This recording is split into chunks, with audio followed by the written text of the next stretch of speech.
Bom dia a todos.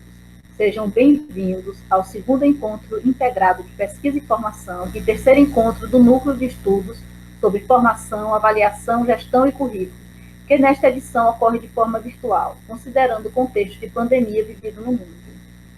Sou Virlane Leal e estarei na coordenação da apresentação dos pôsteres do eixo temático Formação e Prática Docente, juntamente com as petianas Agnes Grazielli e Alice Alves.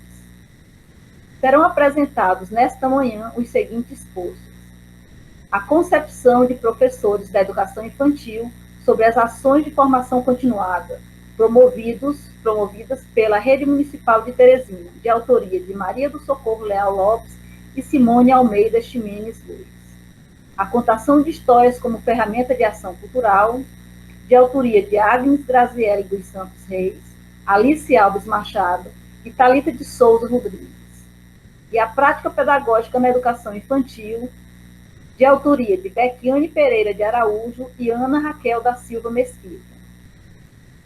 Cada apresentação terá duração de 5 minutos.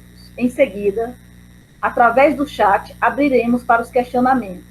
Esclarecemos que só serão considerados questionamentos pertinentes às temáticas apresentadas. Obrigada. Bom dia. Bom, o tema do nosso trabalho é a concepção de professores da educação infantil sobre as ações de formação continuada promovida pela Rede Municipal de Teresina. O eixo, do nosso trabalho é formação continuada e prática docente. As autoras Simone Almeida Ximenes Luiz, graduanda de Pedagogia, e professora doutora Maria do Socorro Leal Lopes. O presente trabalho, ele teve como tema a concepção de professores da educação infantil sobre as ações de formação continuada promovida pela Rede Municipal de Teresina, a partir do seguinte problema de pesquisa: qual a concepção de professoras sobre a formação continuada promovida pela Rede Municipal de Ensino de Teresina, e a sua contribuição para a prática de professores da educação infantil. O objetivo geral do estudo foi analisar a concepção de professores da educação infantil de uma escola municipal de Teresina, sobre a formação continuada de professores promovida pela Rede Municipal de Ensino e, como objetivos específicos, identificar a importância da formação continuada na visão desses professores que atuam na educação infantil, caracterizar o perfil desses professores e a concepção acerca da contribuição das ações de formação continuada promovida pela Rede Municipal de Ensino para a sua prática docente. Nós partimos do pressuposto que a formação continuada promovida pela Rede Municipal de Ensino, ela proporciona uma formação crítica, uma prática reflexiva do professor da educação infantil. Este trabalho é de natureza qualitativa, de caráter descritivo. A pesquisa ela foi realizada na Escola Municipal Dom Miguel Câmara, com 4 professores da educação infantil, e a técnica utilizada para a coleta de dados foi a entrevista semi-estruturada e a aplicação de um questionário, Ao final, para análise dos dados, foi utilizada a análise de conteúdo. Nosso trabalho ele foi submetido na plataforma, no Comitê de Ética, por se tratar uma pesquisa com professores, nós submetemos no Comitê de Ética. Neste resumo expandido, apresentam-se e discute-se os resultados da pesquisa, a concepção de professores da educação infantil sobre as ações de formação continuada promovida pela Rede Municipal de Ensino. É o resultado de uma pesquisa orientada na disciplina de trabalho de conclusão de curso, TCC2. Nós entendemos que a educação infantil, ela nem sempre foi reconhecida como uma etapa importante na vida da criança. O campo educacional vem passando por contínuas mudanças, advinda da ampla produção de conhecimento nos campos científicos, tecnológicos, políticos, econômicos, culturais, sociais, na vida de pessoas de diferentes maneiras. Nessa perspectiva, compreende-se que a formação continuada de professores é indispensável, haja vista que é através da formação continuada que o professor ele pode ampliar, aprofundar as suas reflexões, E a reflexão sobre a formação continuada e a prática de professores da educação infantil torna-se cada vez mais indispensável tendo em vista a necessidade que os professores têm de atender à complexidade da educação na contemporaneidade, né? Nós podemos citar o atual momento, o contexto de pandêmico, né, que nós estamos vivendo. Os professores têm, né, ressignificado sua prática, né, têm passado por muitas adaptações, né, sua rotina. A metodologia do trabalho, considerando a natureza do estudo, optou-se pela pesquisa qualitativa descritiva, por ser aquela que melhor atende às ações demandadas na prática pedagógica de professores, tendo em vista que descreve e expõe os fatos sem neles intervir. Participaram dessa pesquisa 4 professores que estão em efetivo exercício do magistério, né, na educação infantil, nas salas da educação infantil do município de Teresina. Na busca das informações, foram utilizados como dispositivos para a coleta de dados da pesquisa, a entrevista e o questionário, cujos resultados foram muito úteis no fornecimento de informações que contribuíram para atender o objetivo desta pesquisa, né? Após a coleta de dados, esses dados eles foram organizados em categorias para serem analisados mediante a análise de conteúdo. Nas análises, as informações elas foram divididas em 4 categorias. De acordo com os autores Rodrigo Lima e Viana, 2017, o professor em sua formação inicial, ele não detém todos os saberes necessários para que atenda às necessidades de uma sala de aula, pois esta muda de acordo com a realidade. E, com isso, é necessário que o professor permaneça estudando, realizando formação continuada, a fim de reaprender e ressignificar suas práticas, né? Buscando aprimorar seus conhecimentos e suas práticas. Considerando os achados da pesquisa, por meio dos discursos promovidos em relação às constatações empíricas da investigação, foi possível responder às inquietações, né, que impulsionaram a realização desse trabalho, realçando, através das análises dos dados, que as professoras envolvidas na pesquisa reconhecem a formação continuada como processo permanente, contínuo e constante de aperfeiçoamento docente. Bom, as referências, nós usamos Bardan, análise de conteúdo, Formosinho, formação de professores, Ibernon, formação docente do professorado, Kramer, currículo da educação infantil e formação de professores de creche e pré-escola, questões teóricas e políticas, Nova, a formação de professores e profissão docente, nós usamos também a professora doutora Selma Pimenta Garrido, Rodrigues, né, a importância da formação continuada de professores da educação básica, a arte de ensinar e fazer cotidiano. Muito obrigada. Olá, eu me chamo Thalita de Souza Rodrigues e eu fiz seleção expandida juntamente com a Agnes Grazieri de São Seis e com a Alice Alves Machado. Nós somos alunos do curso de Pedagogia da Universidade Federal do Piauí e também fazemos parte do Programa de Educação Tutorial, o PET Pedagogia UFP. O título da nossa pesquisa é a contação de histórias como ferramenta de ação cultural, porque além da contação de histórias, ela incentivar a imaginação, a atenção, a função motora e cognitiva da criança, ela também pode provocar um despertar da ação cultural e social, sendo assim uma importante aliada para a educação. E como que a gente se interessou por esse tema, a contação de histórias, juntamente com a ação cultural? Foi mediante as aulas do projeto Contação de Histórias em Espaços Escolares e Não Escolares. Esse projeto ele é desenvolvido pelo Programa de Educação Tutorial, PET Pedagogia UFP. E mediante as vivências dentro desse projeto, nós fomos sensibilizados com 2 questões, com 2 questionamentos, que é o papel da contação de histórias mediante a cultura e o questionamento: será que a contação de histórias ela realmente pode ser entendida como uma ferramenta de ação cultural? Essas 2 questões elas foram as questões norteadoras da nossa pesquisa. Nosso objetivo foi compreender a contação de histórias mediante a cultura, analisando suas contribuições para essa prática educativa que ela é tão presente no âmbito educacional, tanto em espaços escolares como em espaços não escolares.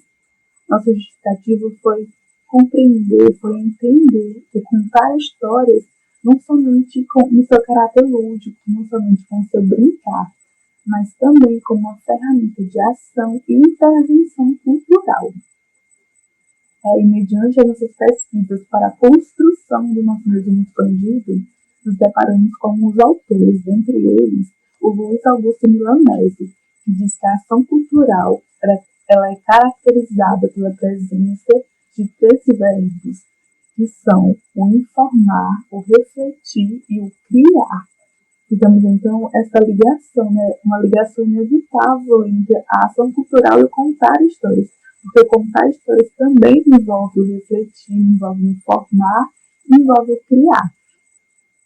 Qual foi a nossa metodologia? Nós utilizamos uma pesquisa qualitativa dentro do CAPES e do Google Acadêmico.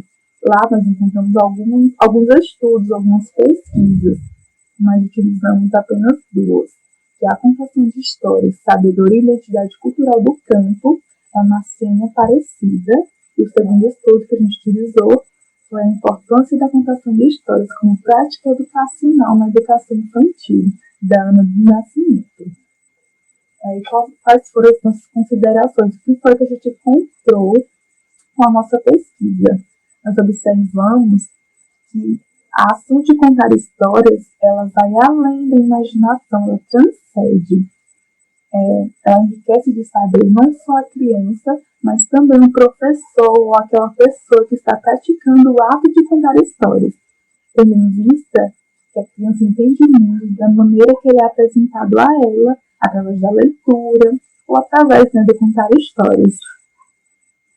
E vocês podem observar no nosso banner as nossas referências. E eu queria também instigar vocês a pesquisar mais sobre contar histórias, sobre a ação cultural. Por quê? Porque é muito importante que a criança, desde cedo, tenha essa consciência da ação cultural, da ação social. E o contar histórias pode ser uma excelente ferramenta para esse saber. Obrigada pela atenção. Bom dia, eu me chamo Maísa Figueiredo Rocha, graduanda em Pedagogia pela Universidade Federal do Piauí e também faço parte do grupo PET Pedagogia. Sou autora deste trabalho juntamente com a professora doutora em Educação, professora Maria Nazarete Fernandes Martins, também pela UFP. Nosso trabalho tem por título A Contação de História na Educação Infantil, o que fazer pós-contação, no qual nossas reflexões se detiveram nas ações de contar a história em seu planejamento completo, nas ações, na intencionalidade por parte daquele que realiza tal ação, do porquê proporcionar e sobre os motivos da escolha da história, sobre o desenvolvimento que se espera para a criança como um todo. Defendemos aqui a necessidade de incluir atividades ou ações pós-contação de história que trará condições para a criança no seu desenvolvimento, que brevemente trabalhados e planejados pelo educador, não somente pensando na aprendizagem que a criança obterá, que a contação também proporciona, mas olhar para além disso, pois a psicologia histórico-cultural, no qual esse trabalho também se baseia, nos mostra que nem toda aprendizagem gera desenvolvimento, mas todo desenvolvimento necessita da aprendizagem para acontecer, o que significa dizer que não é porque um desenho, a atividade, por exemplo, de um desenho pós a contação vai trabalhar a motricidade fina da criança, que o objetivo, a intenção de contar a história será esse, mas pensar além deste. Pensar que ali está desenvolvendo na criança um pensamento, a imaginação e a criatividade. O educador, no ato do planejamento, tem que ter clareza dessas intenções nessas atividades ou nessas ações, levando em conta do poder que pode gerar a criança em sua amplitude, na sua totalidade, não somente aquilo. Pois é evidente salientar que as ações de contar história na educação infantil é um processo e tem partes que é durante, antes e depois. Martins também nos mostra que a criança amplia as compreensões sobre a cultura brincando, o que significa dizer que essa ação, essa atividade pode sim ser uma brincadeira, porque a criança aprende brincando, não está desassociado. E pensar para além do conteúdo programado, uma atividade pensada para o desenvolvimento e aprendizagem da criança.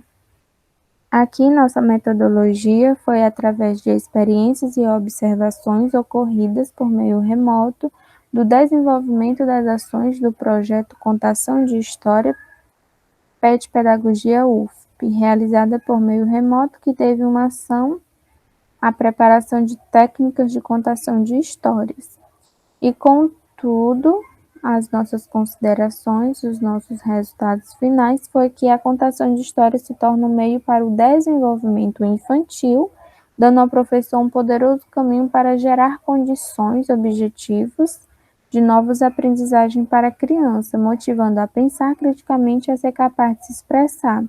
Logo que esse planejamento seja completo, pensado e realizado da melhor forma para a obtenção desse desenvolvimento da criança, que também se encontra nas nossas referências, e muito obrigada pela atenção. Olá, meu nome é Becchiane e eu sou graduanda do curso de licenciatura plena em Pedagogia pela Universidade Estadual do Piauí. Bem, é grande a minha satisfação em poder participar desse evento pela primeira vez. Para iniciar, vou colocar aqui o slide, só um minuto. Só um minutinho, é rápido. E o título do nosso trabalho é A Prática Pedagógica na Educação Infantil. Temos como autoras a Ana Raquel da Silva Mesquita e Becchiane Pereira de Araújo. E como orientadora temos a professora Edilma Mendes Gonçalves. Bem, para a construção desse trabalho, utilizamos alguns autores como o Saviani, Oliveira, Beck, Ribeiro e também a BNCC, que é a Base Nacional Comum Curricular, e as diretrizes. Bem, o currículo é um componente essencial na construção da grade de conhecimento de toda a escola. Por isso, o Saviani, ele ressalta a importância na construção desse currículo. Ele fala que o currículo é um componente organizador de conjuntos de atividades nucleares distribuídas no espaço escolar, onde o educar é preparar o indivíduo para o meio social, colaborando com o bem comum. Diante desse pensamento, nós chegamos à seguinte questão-problema. Como são desenvolvidas as práticas pedagógicas em uma escola infantil da rede privada do município de Corrente, Piauí? E como objetivo, nós temos o de estabelecer e compreender como são desenvolvidas as práticas pedagógicas em uma escola de rede privada, né, do município de Corrente, como são desenvolvidas pelos docentes, pelo gestor. E porque nós sabemos que as práticas pedagógicas, elas estão relacionadas com as tomadas de decisões para chegar a algum objetivo ou alguma missão.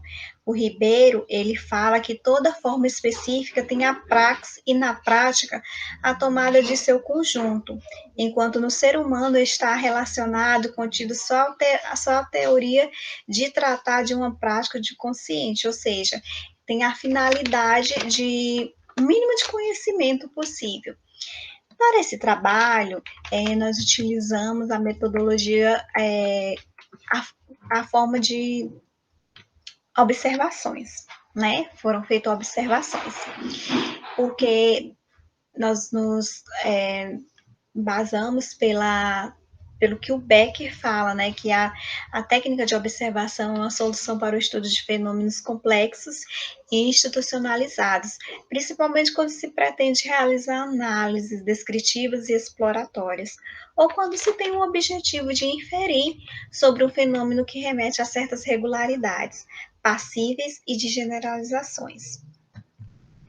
Então, durante as observações, nós percebemos que tanto o corpo docente, como os administradores e o gestor, eles ainda estão em construção no que se refere às suas práticas pedagógicas, tentando agrupar o que eles já ministram com as BNCC e as diretrizes. E também eles mostraram certas inseguranças no que se refere às mudanças que sofrem constantemente, para se adaptarem à sociedade atual, como as tecnologias que vivemos, né, e a área da informação. Dessa forma, nós consideramos que a escola em que foi realizado esse projeto, esse estudo, desempenha um papel muito importante como facilitadora na educação de seus alunos, permitindo que eles se envolvam com as atividades sugeridas, garantindo assim lhes conhecimento, autenticidades nas produções que eles ofertam, bem como eles têm a preocupação na formação continuada de seus professores. E pensando exatamente nessas transformações e desafios, eles buscam constantemente por conhecimentos e domínios das leis normativas que regem o campo de trabalho, a saúde mental, a criatividade, a relação saudável, entre outros, a relação saudável entre outros funcionários e também a comunicação ativa. E essas foram as nossas referências. Só um minuto. Eu quero antes de terminar, né? Quero agradecer a vocês, né, que estiveram aqui conosco, e também a Ana Raquel, né, a coautora desse trabalho, dessa pesquisa, e também a nossa orientadora, a professora Edil. Muito obrigada. Concluímos os nossos trabalhos e, em nome da organização do evento, agradecemos pelas excelentes apresentações. Muito obrigada e que todos se cuidem e tenham um excelente dia.